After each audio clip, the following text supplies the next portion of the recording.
Sheena Ringo. Yes, we are continuing our track by track listen through to the second album, Shoso Strip, which thank you to the Sheena Ringo official YouTube channel for translating it into English as Winning Strip. It's always good when you have an official translation, because when you do them otherwise, you're like, I wonder if my translation is exactly how that was meant to be perceived. But yes, it's literally just a Winning Strip, and the name of this song is Yokushitu, which is literally bathroom. So again, they always put the English translations. Very international, the Sheena Ringo channel. Love it. Anyway, so this song, yeah, look, we're starting this album. The opening track, I Am a Liar, was quite unexpected in a lot of ways. It was very clearly still the Sheena Ringo from the first album, but there was a lot about the sound, the vibe that was very different, very unexpected. It was a very unusual album opener that set us up with some interesting, different sounds and things that we maybe hadn't heard from her.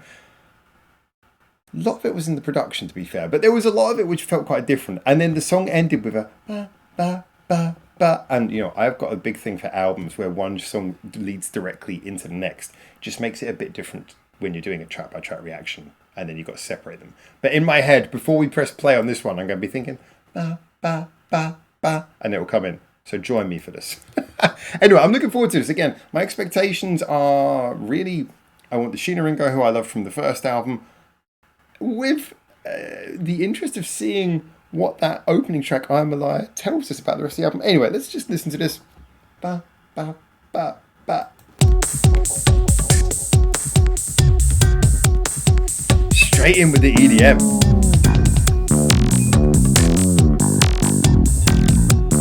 It's a funky, dissonant bass line. Alright, let's go.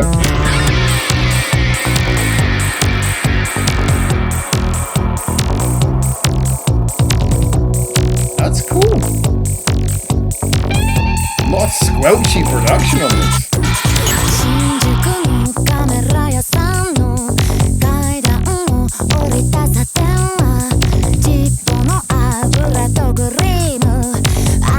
She loves rolling her arms.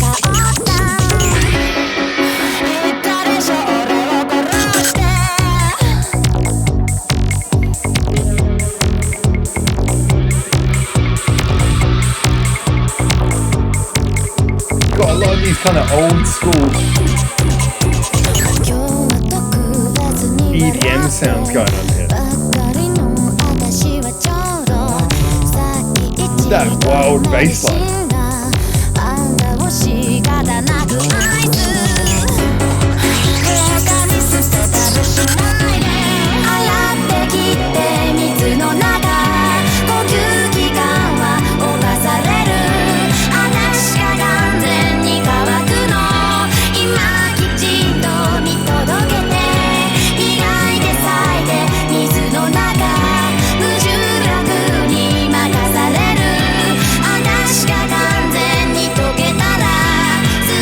Very beautiful. I love the way it's having this beautiful moment while that 808 style drum beat just keeps going in the background.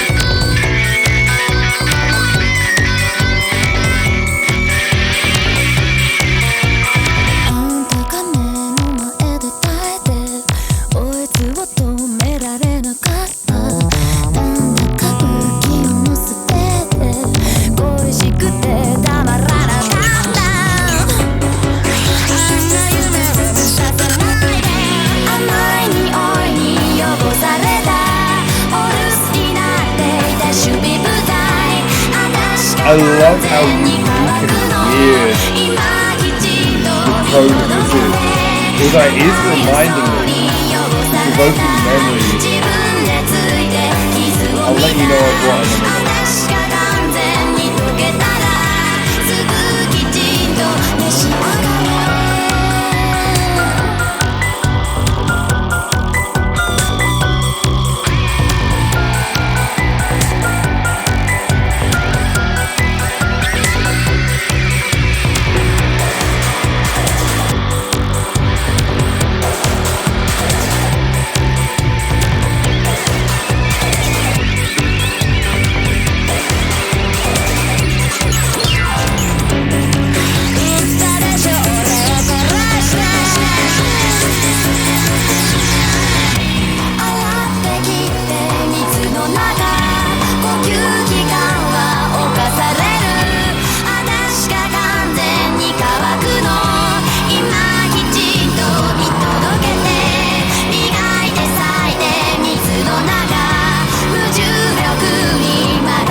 again with those wild bass lines, which I personally love.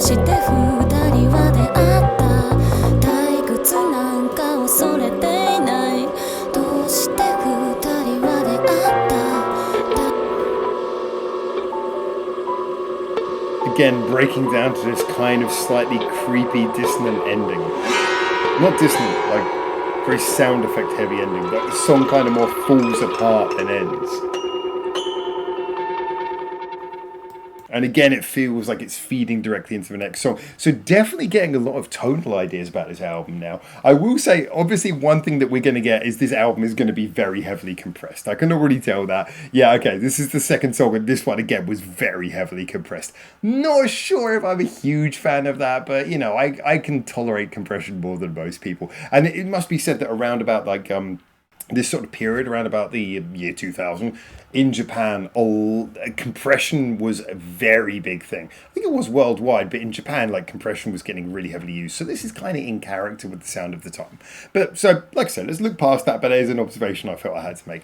Sonically, this was nice because this differs hugely from anything we really heard from Sheena Ringo up until this point. And I get the feeling that, you know, as an artist who is as creative as she is, and certainly was, she's just going to continue to add new things we've not heard from her before. I feel like we're going to keep on hearing that, because that's the thing. When you've got someone who's this artistic, this interesting, this creative, they're going to keep on expanding, trying new things, not wanting to repeat themselves excessively. Obviously, you start to hear signature styles like the melody. It's kind of got a very sort of Sheena Ringo style flair to the melody. You know, you get kind of picking up on things like that. But overall, sonically, the songs are developing in ways where they feel purposeful and unique. And this song, I really love how it comes in straight away with that sort of like EDM drum machine, boom, boom, boom, boom, boom, boom, kind of bass happening over the you've got a drum machine, that bass. It's kind of got this very programmed feel to it, which is kind of cool.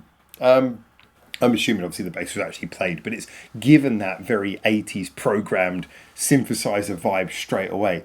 And it's interesting because immediately you're taken to a new place, and what the song does is it plays very much on that kind of EDM lo-fi feel, and then breaks out into the chorus where you've got these big echoing sounds, and that's that sort of sort of over the top of the guitar, just the harmonics of the strings. It's kind of echoey, and everything has this big happy feeling in the well, not happy, but this big spaced out feeling in the chorus, and then it goes back to a very sort of tight verse. Boom, boom, boom, boom, boom, boom. And that contrast is great because, again, you're saying you're emotionally conveying so much just from that kind of contrast, just the way that is structured. Now, I will say there was a lot of what we had here was we had that tight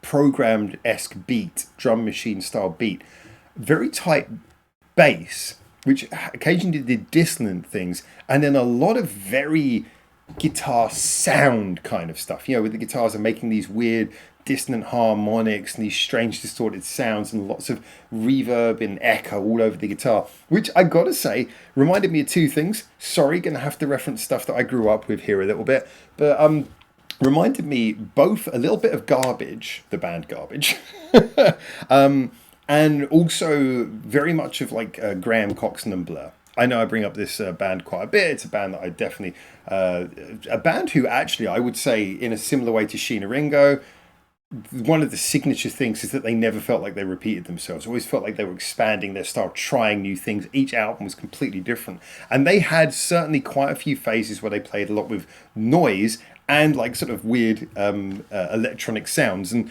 well, you know, a lot of programmed beats and stuff. And so this kind of really reminded me a bit of some of the experiments and sounds that I was used to hearing growing up from Blur. And so in a way, I was thinking to myself, if you think about it, this song came out around about 2000, and it's like, yeah, I wonder if there's if that first album was very much inspired by old rock and roll, and well, not so much rock and roll, but just kind of the more experimental sounds of like the late 60s and early 70s, which you can kind of feel permeating through Moonshine Moratorium. This album's already giving a vibe of being very inspired more by like the 80s and 90s. I know that's very broad, and I'm saying this after only two songs, but it's kind of an interesting feeling that I'm getting. Is this does feel like it's much more tied into that kind of generation, that kind of tone. Again, this is a song that I think has a It has a clear sort of sense of direction, a clear sense of tone. I don't think I found the chorus quite as engaging on this song as on the opener.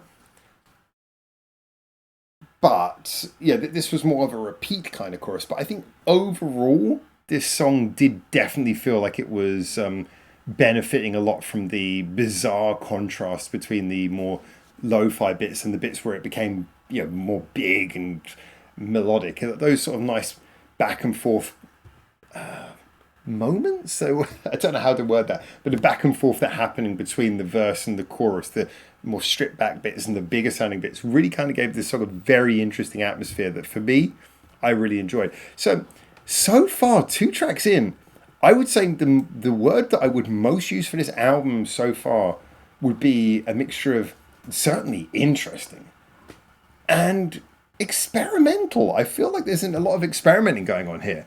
I feel like the album hasn't quite yet settled in. It feels like it's still sort of frying some ideas at the wall, but that's kind of a cool way to start an album. So I'm really interested to see how this one progresses. Especially, I've just remembered actually that Gibbs is on this album. Only 2 tracks later, so this is going to go in a very interesting direction. But yeah, great stuff. I'm really enjoying this so far. I've always said, for me, the most important thing when I listen to a song, I just want to be sort of engaged by the creativity. Obviously, my favorite songs are the ones that I really enjoy. I get something from and I come back to. But I will always be happy to listen to and talk to songs that have something interesting going on. I'm still intrigued to see where this album goes yet. I still feel like I'm waiting to really kind of come to terms with, or come to grips with this album.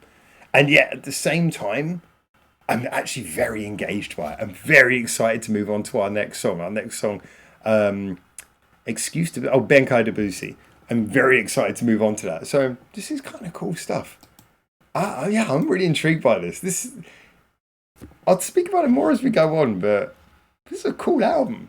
Really intriguing stuff. So anyway, let's wait until we get into that next song. And until we do, thank you so much for viewing. Get in the comments, tell me what you think, and until I hopefully see you very soon for the next one of these.